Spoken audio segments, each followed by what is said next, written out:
후보자님, 네. 후보자님이 장관직을 수행하시게 되면 다루시게 될 현안 관련돼서 몇 가지 질문을 드리도록 하겠습니다.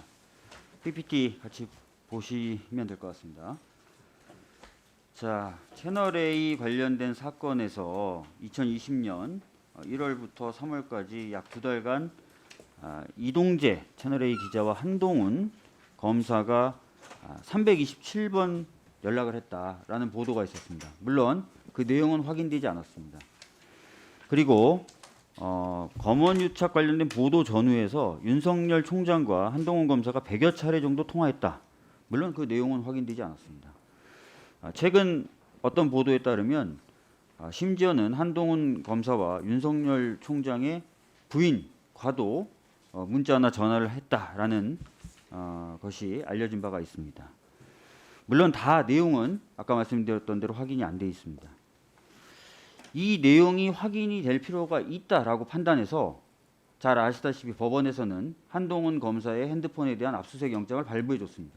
그리고 그 영장에 따라서 지금 검찰은 그 핸드폰을 압수해서 조사를 하고 있다 이렇게 알려져 있습니다. 맞죠? 네. 예.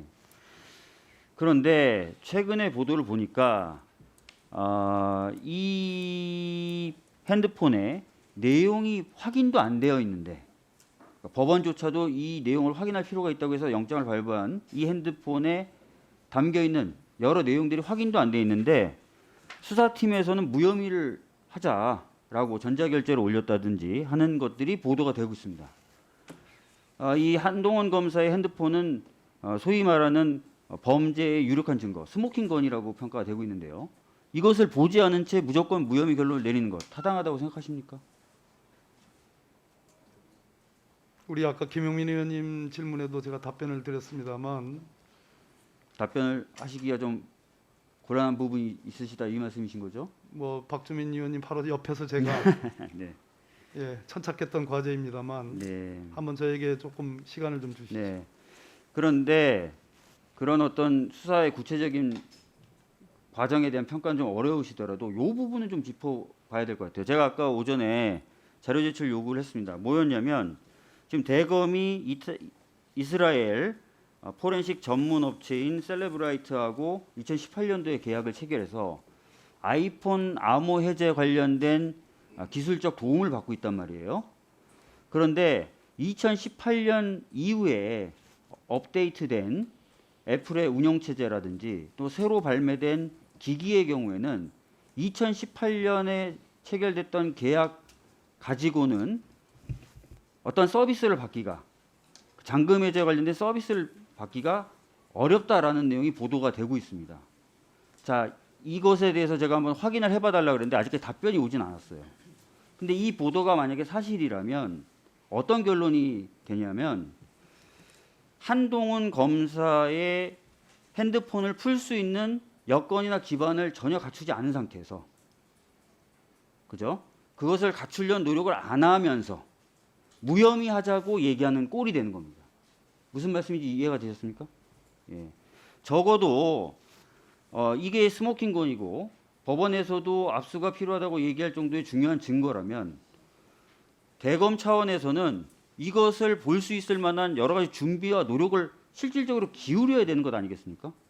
그런데 2018년 셀레브레티사와 계약한 이후에 추가적인 노력을 안 하고 있다. 이러면은 이것은 제가 봤을 때 일종의 태업이다. 이렇게 볼 수도 있는 거고 한동훈 검사에 관련된 사건뿐만 아니라 다른 건에서도 새로운 애플 기종의 핸드폰을 봐야 될 필요가 있을 때 여전히 또 안 되는 문제를 발생시킬 수 있는 것 아닙니까? 그래서 이 부분에 대해서는 저는 잘못하고 있는 것 같다. 대검이 만약에 사실이라면 그래서 장관이 되신다면 이 부분을 한번 확인해 보실 필요가 있다라고 생각합니다. 어떻게 생각하십니까? 아이폰의 업데이트된 환경 속에서 이스라엘 셀레브레이트사와 2018년 이후에 새로운 업데이트 환경을 반영한 계약을 체결했는지 여부는 대단히 중요한 사안인 것 같습니다. 제가 보고받기로는 그런 업데이트 환경이 반영되지 않았느냐라는 취지의 보고는 받았습니다. 그러나 네. 구체적인 내용은 설명드리기는 어려운 것 같습니다. 네, 한번 확인해 봐주시고요. 안 돼 있다면 수사 역량을 보완한다는 의미에서도 개선이 돼야 될 필요가 있다고 생각합니다. 예. 시간이 얼마 안 남아서 이게 가능할지 모르겠는데 한 가지 더 질문 좀 드리도록 하겠습니다. 최근에 세월호 참사 관련된 검찰 특별수사단이 수사 결과를 발표했습니다. 대부분의 혐의에 대해서 혐의 없음의 결정을 내렸습니다. 뭐 다 사실 저는 좀 이해가 안 되지만 특히 이해가 안 되는 부분이 이런 겁니다. 국정원이 세월호 가족분들의 개인 정보를 수집했다. 이건 인정된다. 근데 기소나 이런 것은 하지 않겠다 그랬습니다.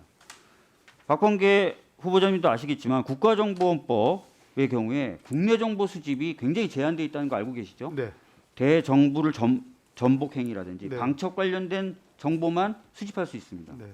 세월호 유가족분들의 개인 신상 정보가 이런데 해당이 됩니까? 해당되지 않습니다. 그러면 일단 범위를 넘은 그런 행위를 한 것이고, 그렇다면 누구의 지시에 의해서 이렇게 권한은 없는, 의무에 없는 행위를 했는지가 밝혀져야 되지 않습니까? 맞습니다. 자, 기무사 관련돼서도 마찬가지입니다. 기무사가 민간인에 대해서 정보를 수집할 수 있습니까? 없습니다. 그런데 기무사가 민간인인 세월호 유가족의 정보를 수집했다고 인정했습니다. 심지어는 청와대에 보고가 됐다는 것까지도 인정했습니다. 그러면 누구의 지시에 의한 것인지 등이 추가로 밝혀져야 되는데 박근혜 전 대통령에 대한 조사 과잉하다고 해서 안 했다. 황교안, 우병욱 등등에 대해서는 서면 조사만 했다.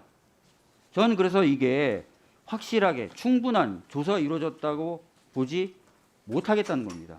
그래서 장관님이 되신다면 이 부분 한번 살펴봐 주시고 정말 수사가 불충분하게 이루어졌다면 다른 수단까지 좀 고민해 주셨으면 좋겠다라는 말씀을 드리겠는데 어떻게 생각하십니까? 네, 우리 존경하는 박주민 의원님 말씀에 상당 부분 공감하고요. 제가 일할 수 있게 된다면 그 부분에 대해서 제가 스스로 볼 수 있으면 기록까지도 검토를 해보고 거기에 대한 충분한 대책을 세우도록 하겠습니다.